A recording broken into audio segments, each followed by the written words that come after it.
In our Facebook group, Small YouTubers Boost, which you can find at facebook.com/groups/smallYoutubersBoost, someone recently asked a question, and the group is great for that. We've got wonderful questions. It's a great place to get information, feedback on thumbnails, find someone to collaborate with. You can commiserate when it's hard and celebrate your successes.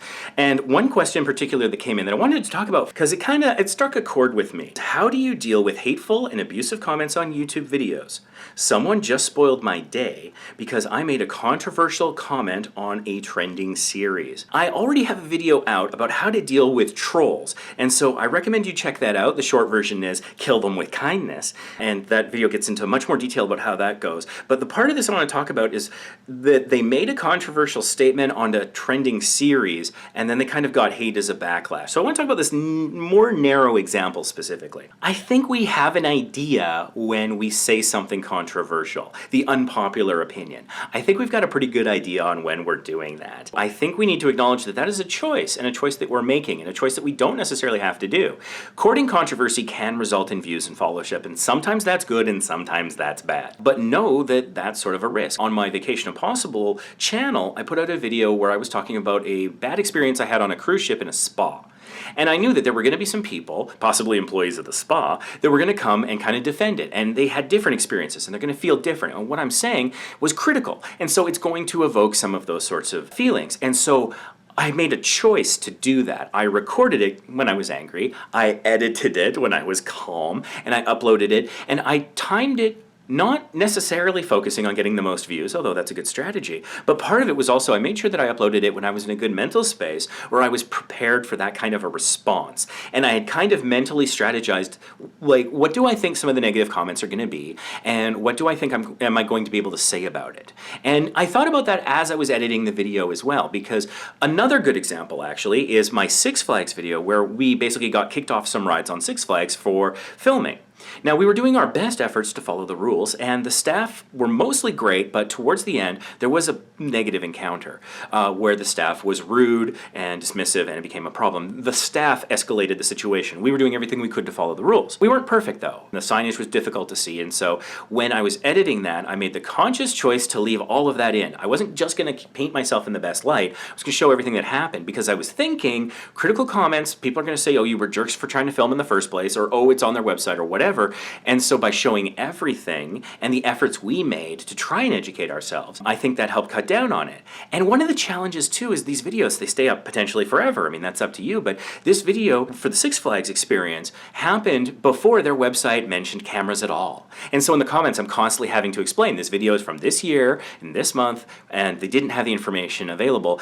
And I like to think maybe my complaint that I ended up filing with them led to that information being posted there. Maybe we helped them improve that. And I say like, hey, yeah, there was a sign, but we had no opportunity to read it because we weren't able to stand by it at all. Trying to pivot and take those negative comments and turn them into a conversation, a discussion where you're sharing information, not necessarily defending yourself, but providing context that might otherwise be missing. That, in a case like this, could be similar. You could maybe elaborate on why you said the controversial thing, why you have the opinion, and you could put caveats around it. You could say like, look, I really enjoy this actor. I think that this was where the writing failed. You could be a big fan of the actor coming to defend the actor, and you could just say like, look, I think the actor could have done a great job if the material written had been better, as an example. And also the fact that it was sort of in a trending series. Let's talk about that. So if you're going to make a controversial or critical video about something that's popular, maybe it's a fandom, maybe it's Star Trek or Star Wars, Indiana Jones, you could be talking about Avatar, whether it's, the movies or The Last Airbender.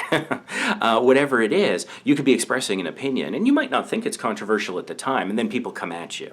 Or maybe you think it's controversial, but they come at you and they're vicious and they're more severe and they're more personally attacking than maybe you expected, and you're taken aback. For one thing, don't feel like you have to reply right away. It can be a good strategy to take some time and craft your reply. Not just because maybe you'll be a little bit kinder or more eloquent in your response, but because maybe it gives them time to kind of think and forget about it, and then they get the reply notification. They're like, wait a minute, I gotta rewatch the video. Did he actually say that? Wait a minute, what was that? And then you're getting more watch time and more views. So there's actually a strategy, a little sneaky strategy behind maybe not replying immediately. Now, generally speaking, when a video is newly published, I do recommend making yourself available for like 90 minutes to 2 hours for any comments that come in initially, so you can drive that initial interaction in the algorithm. But I mean, if there's something that is hurtful, if you feel yourself getting hijacked, your lizard brain is activating and you just want to strike back at people, that might be a time to take a breath, take a moment, maybe, go do something else and come back to it later and give yourself some time to think about it. But also, I think it's important to realize that if you are talking about an actor or a franchise or a writer, director, comic book illustrator, whatever it is you might be critical of, a cruise line perhaps, the people that are coming after you are seeing something that is beloved and special to them in a way that we would not likely know as being attacked.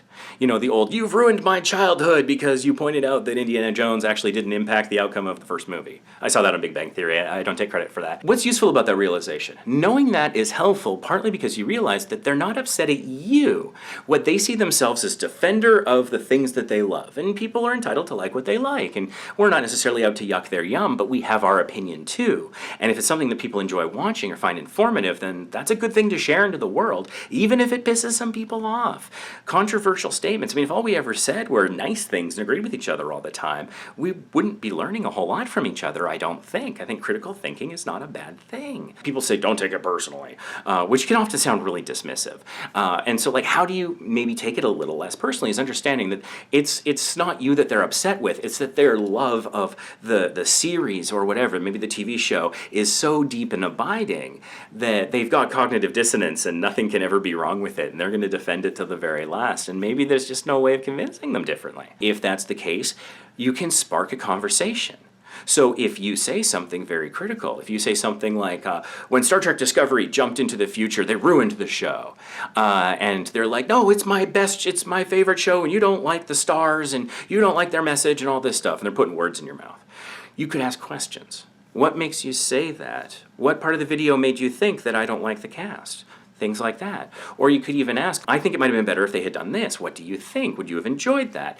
There's a lot of different ways you can take it. Now, this is not just being nice. This is not just managing your own mental health or keeping the trolls happy or whatever. There's a strategy here. Because, for example, if instead of just calling someone a jerk for leaving a mean comment, you instead say, "Hey, what about the first Avatar movie made it deserve all this attention when I said it didn't?" Or, "What do you think about this actor is so fantastic?" Or, "What about his performance did you like?" Or, "What other things have you seen this actor in that makes you think they're a great actor? Can you point me to where they did a better job?" Whatever it might be. Why is that better from a strategy standpoint? Think about SEO, search engine optimization. It's all about keywords.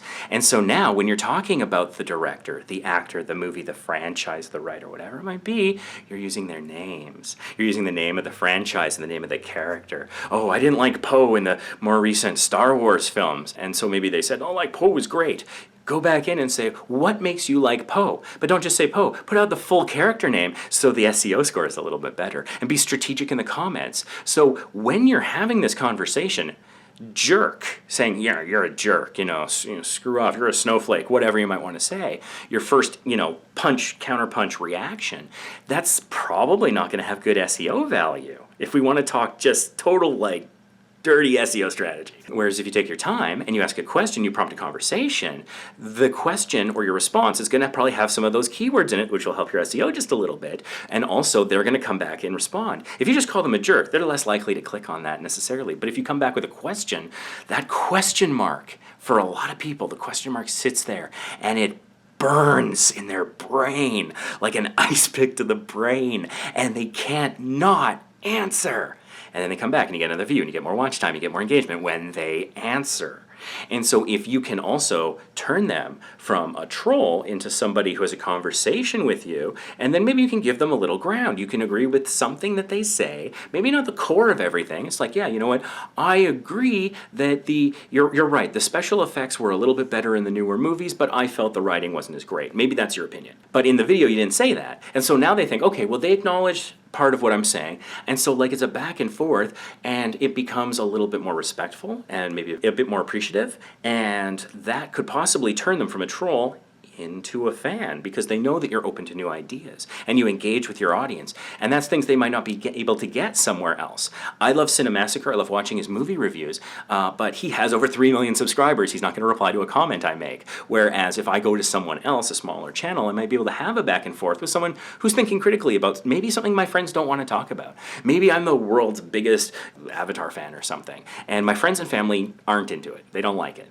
And I don't have them to talk to about it. But if there's a small creator creating content and I can engage with them in a way that doesn't get me angry and hurt my feelings, then I might just subscribe, notifications on, watch their future videos on the subject, engage in the comments, and they could develop into a true fan. I have experienced that, where someone starts off very combative, and I've been able to turn the relationship around, and not by lying or misrepresenting, but by focusing on what actually really matters, not by focusing on how they made me feel.